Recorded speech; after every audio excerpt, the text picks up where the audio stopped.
अस्सलाम वालेकुम dear students, कैसे हैं आप सब। उम्मीद करता हूं कि आप सब खैर वाफियत से होंगे। तो आज के लेक्चर में हम डिस्कस करेंगे कंडीशनल ऑपरेटर। ठीक है। तो पहले मैं आपको बता दूं कि आपने मिक्सअप नहीं करना।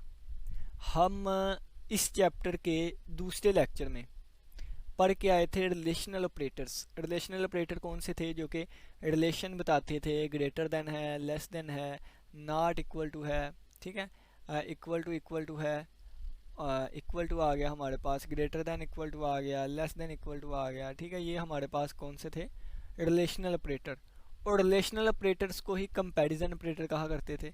और कंपैरिजन ऑपरेटर यानी कि इनको ही हम कंडीशनल ऑपरेटर भी कहा करते थे। ठीक है। लेकिन यहाँ पे कंडीशनल ऑपरेटर एक खास किस्म का स्ट्रक्चर होगा। ठीक है। Conditional operator is a decision making structure. ये एक फैसला साजी वाला स्ट्रक्चर होता है। मसलन ये कि इसमें कोई ना कोई कंडीशन हुआ करेगी। अगर वो कंडीशन ट्रू है तो कोई चीज़ चलेगी, अगर कंडीशन फॉल्स हुई तो फिर कोई चीज़ चलेगी। तो ये फैसला करता है कि मुझे कौन सी चीज़ चलानी है। फैसला साइजी वाला एक स्ट्रक्चर है। और ये चैप्टर जो हम रीड कर रहे हैं ये है एक कंडीशनल स्ट्रक्चर। तो इस वजह से इसको इस चैप्टर में डाला गया है और हम इसमें पढ़ेंगे। ठीक है। It can be use in place of simple if else structure. ये इफ़ एल्स स्ट्रक्चर के तौर पे काम करता है उसकी जगह पे। तो इफ़ एल्स कौन सा था? इफ़ के आगे एक कंडीशन लग दी जाती थी। अगर ये कंडीशन ट्रू हो गई तो इसके आगे वाली स्टेटमेंट चल जाएगी, और अगर ये कंडीशन फॉल्स हो गई तो फिर एल्स वाला केस चला करेगा, ये वाला। इसमें भी बिल्कुल ऐसा होगा। एक कंडीशन हो गया, अगर कंडीशन ट्रू है तो एक केस चल जाएगा, और अगर कंडीशन फॉल्स हुई तो फिर दूसरा केस चल जाया करेगा। तो यानी कि ये इफ़ एल्स स्ट्रक्चर की ही सादा एक मिसाल है, या आप कह लें कि उसकी जगह पे सादा तौर पे यूज़ हो सकता है। इसको टर्नरी ऑपरेटर भी कहते हैं। अब टर्नरी ऑपरेटर क्या होता है? सबसे पहले हमने पढ़ा था यूनरी ऑपरेटर। यूनरी ऑपरेटर एक ऐसे ऑपरेटर्स होते थे जो कि अपने साथ एक ऑपरेंड लेके आते थे। जैसे मैंने प्लस प्लस पढ़ा। ठीक है। एक्स लिख दिया, इसका मतलब है कि एक्स की वैल्यू में एक इजाफा कर देगा। तो ये क्या है? ये यूनरी ऑपरेटर था, यानी कि एक ही ऑपरेंड लेता था। फिर हमने बाइनरी ऑपरेटर पढ़ा जो कि दो ऑपरेंड लेता है अपने साथ, यानी कि ये देखें, एक ये वाला और एक ये वाला, दो ऑपरेंड हो गए। ठीक है। अब हम टर्नरी ऑपरेटर पढ़ेंगे। टर्नरी ऑपरेटर कहते हैं तीन ऑपरेंड्स को यूज़ करने वाला। तो ये ऑपरेटर जो है ये अपने साथ तीन ऑपरेंड्स को यूज़ किया करेगा। कैसे यूज़ करेगा ये अब हम आगे पढ़ेंगे। सिंटैक्स इसका यह है कि सबसे पहले कंडीशन आएगी, कंडीशन के बाद क्वेश्चन मार्क आएगा कि क्या ये कंडीशन ट्रू है या फॉल्स। अगर कंडीशन ट्रू ही तो ट्रू केस स्टेटमेंट चल जाएंगी, और इसके बाद कॉलन आता है और यहाँ फॉल्स केस स्टेटमेंट लिखी जाती हैं। अगर कंडीशन फॉल्स होगी तो फिर ये चलेंगी, और एंड पे सेमी कॉलन आएगा। ठीक है। अब ये टर्नरी ऑपरेटर कैसे हुआ? तो ये हमारे पास ऑपरेटर है। ठीक है। ये तीन ऑपरेंड लेगा, एक यहाँ कंडीशन लेगा, यहाँ पे वो ट्रू केस लेगा, यहाँ फॉल्स केस लेगा। ठीक है। तो ये ऑपरेटर जो है, ये वाला ऑपरेटर, ये इस मुकम्मल को ऑपरेटर कहेंगे। ठीक है। ये तीन चीज़ें लेगा, एक दो और तीन चीज़ें। ठीक हो गया। तो इसको टर्नरी ऑपरेटर कहते हैं। अब कंडीशन क्या है? कंडीशन ही होती है जो कि रिलेशनल या लॉजिकल एक्सप्रेशन में लिखी जाएगी।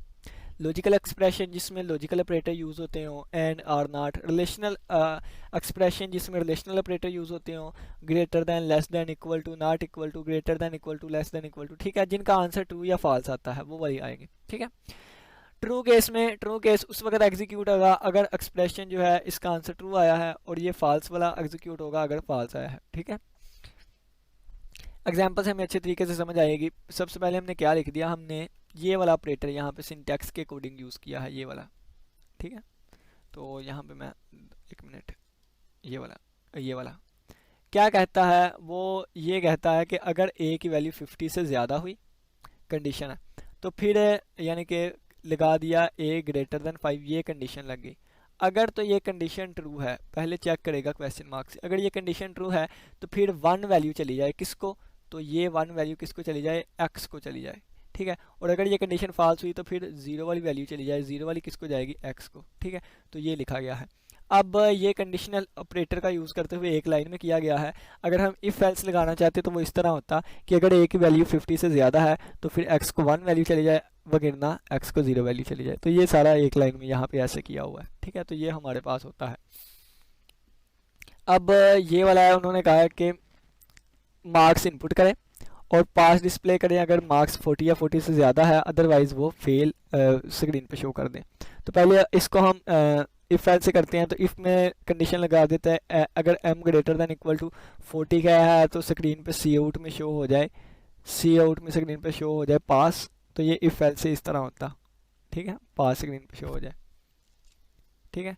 और एल्स में अदरवाइज हमारे पास सी आउट में स्क्रीन पे शो हो जाता फेल, ठीक है, एल्स में आ जाता फेल। अब यही काम जो है हम कहाँ पे करवाएंगे, कंडीशनल में करवाएंगे, ठीक है। तो कंडीशन में करवाने के लिए क्या करेंगे, ये वाली कंडीशन जो है ब्रैकेट में लगा के इसके आगे क्वेश्चन मार्क लगा देंगे। इसके बाद ट्रू केस ये होगा, फॉल्स केस ये होगा, ठीक है। तो क्या किया गया है, सबसे पहले तो ये program IO stream cin C out के लिए conio dot H clear screen get C H के लिए वाइड मेन लग गया। इसके बाद हमने मार्क्स की इनपुट ली, तो ये वाली चीज़ मार्क्स में हमने रखवा दी, ठीक है। मार्क्स क्या है, एक इंटीजर होगा। और उससे पहले मैं कहता हूँ स्क्रीन पर मैसेज शो हो इंटर योर मार्क्स, ठीक है। ये हमने लगा दिया कि स्क्रीन पे शो हो जाए, क्या स्क्रीन पे शो हो, स्क्रीन पे शो हो जाए, क्या ये चीज़ शो हो कि आपका रिजल्ट जो है, रिजल्ट इज। अब आगे क्या स्क्रीन पे शो होगा, तो वो हम यहाँ पे अपना इफ एल्स लगाने लगे हैं, या आप कह लें कि ये वाली चीज़ लगाने लगे हैं। अगर मार्क्स जो है, अगर मार्क्स जो हैं ये 40 से ज़्यादा हुए, ठीक है, अगर ये 40 से ज़्यादा हुए तो स्क्रीन पे शो हो जाए पास, ठीक है, वगैरह स्क्रीन पे शो हो जाए फेल, ठीक है।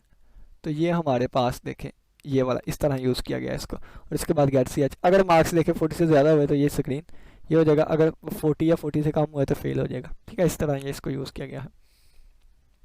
इसके बाद ये है, उन्होंने कहा कि अगर वो नंबर एक एंटर करें, अगर वो नंबर हमारे पास 3 से डिविजिबल हुआ तो स्क्रीन पे शो हो जाएगा डिविजिबल बाय 3, अगर नहीं है तो नॉट, ठीक है।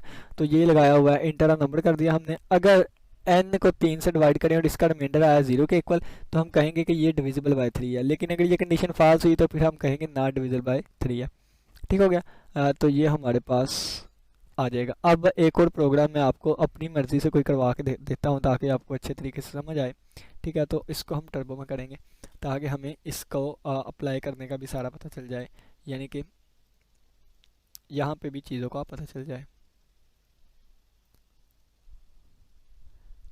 हम देखेंगे कि दिया गया नंबर, यानी कि जो नंबर हम इनपुट करेंगे वो इवन है या ऑड, ठीक है। तो यहाँ पे मैं क्या करूँगा, मैं सबसे पहले सीन लगाऊंगा एक नंबर n, ठीक है।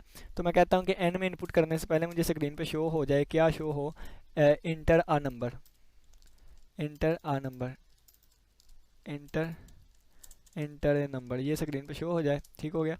और ये नंबर क्या है, पहले इसे डिक्लेयर करवाना पड़ेगा। तो मैं कहता हूँ ये इंटीजर टाइप का एक वेरिएबल है, ठीक हो गया। अब मैं देखिएगा कंपाउंड लगाने लगा हूँ। तो मैं सबसे पहले क्या लगाऊंगा, मैं कहूँगा कि n जो नंबर है, n जो नंबर है इसको आप डिवाइड करें, इसका रिमाइंडर फाइंड करें 2 से। तो इसका रिमाइंडर हम फाइंड करेंगे 2 से। अगर ये इक्वल टू आ गया 0 के, ठीक है, अगर ये इक्वल टू आ गया 0 के, तो फिर स्क्रीन पे शो हो जाए, क्या स्क्रीन पे शो हो जाए कि इवन नंबर है, इवन नंबर है, ठीक है, इवन नंबर है। और अगर ये इस तरह नहीं होता, अगर ये इस तरह नहीं होता तो स्क्रीन पे शो हो जाए ऑड नंबर है, ठीक है। तो स्क्रीन पे शो हो जाए ऑड नंबर है, ऑड नंबर, ठीक है। तो अब ये देखिए, इसको चला के देखता हूँ। तो ये मैंने कंपाइल कर दिया, ये मैंने डन कर दिया, नंबर एंटर किया 34, 34 को 2 से डिवाइड करूँगा 0 आएगा, कंडीशन ट्रू हो जाएगी तो स्क्रीन पे शो हो जाएगा इवन नंबर। दोबारा कंपाइल किया, दोबारा डन किया, अब 35 एंटर करके देखता हूँ, 35 किया तो ये ऑड नंबर।